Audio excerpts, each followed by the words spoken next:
மனிதனுக்கு தேவையான 3 ஆசீர்வாதம். ஒன்று, நல்ல சரீரம், அதாவது சுகமுள்ள சரீரம், நல்ல சரீர சுகம், ஒரு வியாதி இல்லாத ஆரோக்கியமான சரீர சுகம். அப்ப நம்ம சுகமா இருக்கணும் அப்படின்னு இயேசு விரும்புகிறார்.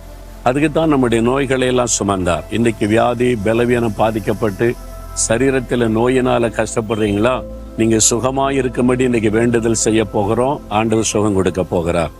2வது, வாழ்ந்து இருக்க வேண்டும்.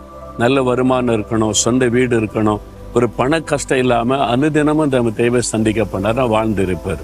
அதுக்காக பேங்க்ல கோடி கோடியா பணம் இருக்கணும், நிறைய வீடு இருக்கணும், சொத்து இருக்கணும்னு அவசியம் இல்லை. அனுதின வாழ்க்கைக்கு தேவையானதெல்லாம் நமக்கு இருக்கணும். ஒரு பண கஷ்டம், கடன் பிரச்சனை, நெருக்கம் இல்லாம நம்ம வாழணும். அனுதின தேவை சந்திக்கப்படுவாரு. அப்போ எல்லாவற்றிலும் வாழ்ந்து இருப்பாரு. இவங்க ரொம்ப வாழ்ந்து இருக்கிறாங்க, ஒரு குறையும் இல்லைன்னு சொல்லி அப்படிதான் உங்களை ஆண்டவர் வாழ்ந்து இருக்கும்படி ஆசீர்வதிக்க விரும்புகிறார்.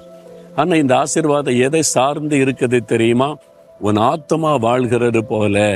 நம்முடைய ஆத்மா, உள்ளான மனுஷன், கண்ணுக்கு தெரியாத இந்த ஆத்மா எந்த அளவு தேவனோடு கூட ஐக்கியமா, எந்த அளவிற்கு ஆவிக்குரிய வாழ்க்கையில செழிப்பாய் வாழ்ந்திருக்கிறதோ அந்த அளவுதான் சரீரத்துல சுகமும் உலக ஆசீர்வாதமும் நம்முடைய வாழ்க்கையில காணப்படும்.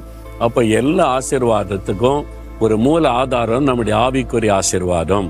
அதனால ஆத்மா ரட்சிக்கப்பட்டிருக்கணும், ஆத்மா இயேசுவோடு இணைந்திருக்கணும், அவருடைய வசனத்தினால நிரப்பப்பட்டிருக்கணும், ஆண்டவரோடு இணைந்து நடக்கணும். அதனாலதான் ஆண்டவர் தினந்தோறும் வசனத்தை கொண்டு உங்களோட பேசி பேசி பேசி ஆவிக்குரிய வாழ்க்கையில பலனடையுங்கள் என்று சொல்ல காரணம். அப்ப உங்களுடைய ஆத்மா வாழ்கிறது போல நீங்க வாழ்க்கையிலே நல்லா வாழ்ந்திருப்பீங்க, ஆரோக்கியமாகவும் இருப்பீங்க. அப்ப ஆத்மா மேல கவனம் செலுத்துங்க. ரட்சிக்கப்பட்டுட்டீங்களா? உங்க ஆத்மா கரைப்படாத பரிசுத்தமான ஒரு நிலைமையில ஆண்டவரோட இசைந்து இருக்குதா? அப்ப நீங்க பரிசுத்தாவில நிரம்பி உங்களுடைய ஆத்மாவில புது பலன் அடைகிறீங்களா? வேத வசனத்தினால உங்களுடைய ஆத்மாவை போஷிக்கிறீங்களா?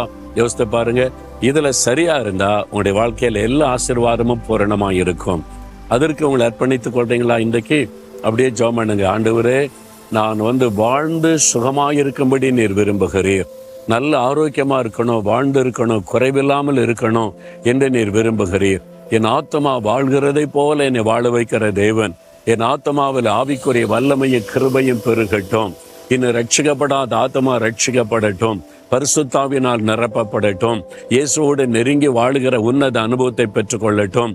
இன்று முதல் ஆவிக்குரிய வாழ்க்கையில் ஆசீர்வதித்து நல்ல சுகத்தையும் நல்ல வாழ்வையும் அருளி செய்து ஆசீர்வதியும். இயேசு கிறிஸ்துவின் நாமத்தில் ஜெபிக்கிறோம் பிதாவே, ஆமென்.